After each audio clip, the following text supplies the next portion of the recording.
అరే మొన్న చూసినాం కదా, ఆయన పేరేంది, మన ఏఐసిసి నాయకులు సంపత్ కుమార్ గారు డైరెక్ట్ కాంట్రాక్టర్నే బెదిరించేసిండు. 8 కోట్లు ఇస్తావా అని పేపర్లలో చదివినాం మనం. 8 కోట్లు ఇచ్చేదాకా కాదు అని వాళ్ళను కొట్టుడు, బండ్లు గుంజుకునుడు. కాంట్రాక్టరే స్వయంగా పోలీస్ డిపార్ట్మెంట్కు కంప్లైంట్ ఇచ్చిండు కదా. ఏది యాక్షన్, ఏది సిట్, ఏది? మా జర్నలిస్టులను వేధించడానికి సిట్టు, ప్రతిపక్ష పార్టీ బీఆర్ఎస్ను వేధించడానికి సిట్ల మీద సిట్లు, కమిషన్ల మీద కమిషన్లు. మరి వీటి మీద సిట్లేవి, కమిషన్లేవి? నేను అడుగుతున్న, కాకీ బుక్ అందరికీ సమానమే అని నీతులు చెప్పే డీజీపీ శోధర్ రెడ్డి గారు, మీ కాకీ బుక్ కాకెత్తుకపోయిందా? ఎక్కడ పోయింది?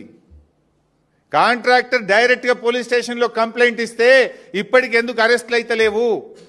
ఏమైంది కాకీ బుక్కు? సజ్జనార్ బాగా మాట్లాడినావు కదా, మొన్న జర్నలిస్టులను బెదిరించినావు కదా.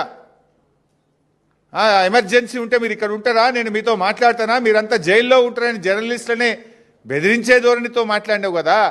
ఏమైంది నీ రూల్ బుక్కు? సజ్జనార్, నీకు ఇవేం కనబడతలేవా?